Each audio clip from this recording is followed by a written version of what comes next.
Pessoal, o pessoal orienta sim ao requerimento de retirada de pauta, e eu aproveito esse momento para dizer, já que a campanha para a futura mesa diretora já está comendo solta, que é a obrigação da atual oposição ao governo de Jair Bolsonaro colocar todas as suas energias para que Arthur Lira não seja reeleito presidente da Câmara dos Deputados.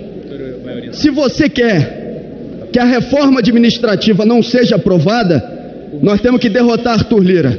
Se quer acabar com o orçamento secreto, nós temos que derrotar Arthur Lira. Se quer que haja uma relação republicana, como eles gostam muito de dizer, e não de perseguição ao futuro governo e de respaldo às ações fascistas bolsonaristas, nós temos que derrotar Arthur Lira. Esse tem que ser o papel da esquerda nesse parlamento. Presidente, o PT orienta não. Eu gostaria de aproveitar esse minuto, já expliquei os motivos da nossa votação não, mas antecipar que a OAB, a Ordem dos Advogados do Brasil, se antecipou aos militares e entregou ao Tribunal Superior Eleitoral um relatório a favor das urnas eletrônicas e do resultado das urnas. Isso é importante no momento em que, evidentemente, alguns setores da sociedade querem fazer com que o golpismo se transforme em prática política ao invés do processo democrático.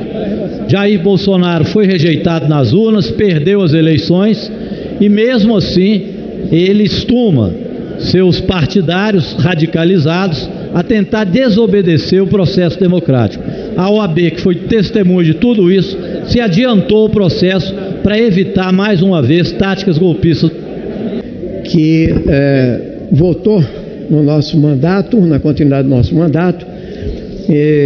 Não foi possível, infelizmente, ficamos na segunda suplência, mas quero cumprimentar todos os deputados e deputadas do PSOL que se elegeram. O partido cresceu muito em São Paulo, cresceu no Brasil, e nós tivemos uma eleição extremamente importante. Eu quero fazer um cumprimento especial ao novo presidente da República, Luiz Inácio Lula da Silva. Só seria possível ganhar essa eleição com este nome, Lula, porque o que foi feito do outro lado é impensável que seria assim, o uso brutal da máquina pública, a utilização sem precedentes da lógica subterrânea do WhatsApp, do Telegram, das mentiras, das fake news que fazem cabeça, uso da máquina econômica, inclusive mandando as favas, todo o discurso ultra neoliberal do senhor Paulo Guedes, e tentando a todo custo, inclusive pela violência, ganhar as eleições no peito e na raça. Nós tivemos uma ameaça nesse país de ter uma autocracia brutal no Brasil, com muita violência política. Bolsonaro, repetido, é um perigo para o brasileiro, para a brasileira e para a humanidade. É um governante medíocre, é um governante perverso, é um governante que foi responsável por conduzir na pandemia um momento histórico, com 700 mil mortes, debochando do povo brasileiro. Mais do que isso, a destruição ambiental, a destruição na área educacional, tudo que foi feito no governo passado, eles queriam continuar na mesma lógica trumpista, e sob a influência de Steve Bannon, que hoje é um criminoso condenado nos Estados Unidos da América. Por isso, nesse momento, o povo brasileiro pôde respirar. Nós podemos respirar. A diferença foi pouco? Sim, mas essa diferença é gigantesca para o povo brasileiro, para os excluídos, para os oprimidos do Brasil, para aqueles que mais precisam, para a gente retomar a ideia de que o Brasil é uma nação livre, soberana, democrática, que nós não precisamos destruir os nossos biomas, que nós não precisamos destruir a educação, que nós precisamos fazer com que o povo brasileiro seja sujeito da sua própria história. Por isso o Bolsonaro foi embora e não adianta golpear. Não adianta golpear a democracia brasileira. Quero fechar com isso. Aos que estão em frente aos quartéis, aos que estão nas ruas fazendo provocações, aos que estão na rua atirando até na Polícia Rodoviária Federal, que foi conivente no dia das eleições com o bolsonarismo e que deixou também com corpo mole as estradas brasileiras, foram ontem atingidas pela violência. Fora Bolsonaro e todo... Senhor presidente, senhores deputados, senhoras deputadas, das mais belas expressões da democracia é a capacidade que o democrata tem de respeitar a vontade da maioria quando a vontade da maioria é diferente da sua própria vontade. É muito fácil ser democrata quando a sua opinião prevalece. A grandeza e a beleza da democracia está muito mais em ser capaz de reconhecer a vontade da maioria quando ela é contrária à sua.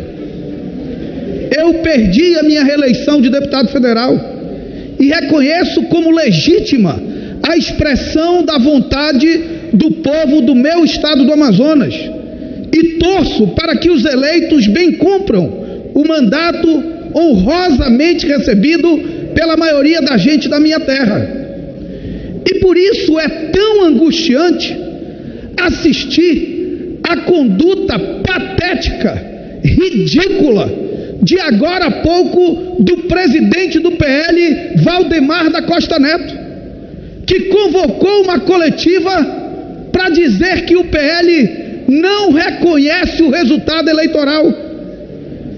Quem é esse homem que um dia eu respeitei, que um dia eu conheci em Brasília como um homem de palavra, como um homem que tinha a confiança das pessoas e o respeito das instituições, para dizer que a vontade dele, que o capricho do presidente derrotado dele é maior do que a vontade de 60 milhões de brasileiros e brasileiras. Mas houve vícios no processo eleitoral? Não há nenhum vício demonstrado. Mas o TSE exorbitou das suas funções? Não há nenhum recurso das decisões do TSE para serem apreciados pelo Supremo Tribunal Federal? E justamente não há, porque o objetivo não é esclarecer dúvida, mas o objetivo é deixar dúvidas sobre o processo eleitoral e sobre a vontade da maioria do povo brasileiro. Foi uma eleição contra o mais escandaloso uso da máquina de toda a história. As vedações da lei eleitoral simplesmente não existiram. Nós demos incentivo fiscal no período de vedação, nós aumentamos o auxílio no período de vedação, nós aprovamos PECs absurdas no período de vedação, e ainda assim a maioria do povo brasileiro disse não a Jair Messias Bolsonaro. Resta a ele e aos seus reconhecer a vontade dessa maioria, esperar o dia 1º de janeiro do ano que vem e partir legitimamente também para a oposição. É legítimo que se faça oposição, é legítimo que se discorde da forma do presidente governar quando ela iniciar. O que não é legítimo é querer questionar a vontade da maioria do povo brasileiro. A atitude do presidente do PL é uma atitude vergonhosa e de absurdo desrespeito à democracia, às instituições e à vontade da maioria do povo brasileiro. Muito obrigado, senhor presidente.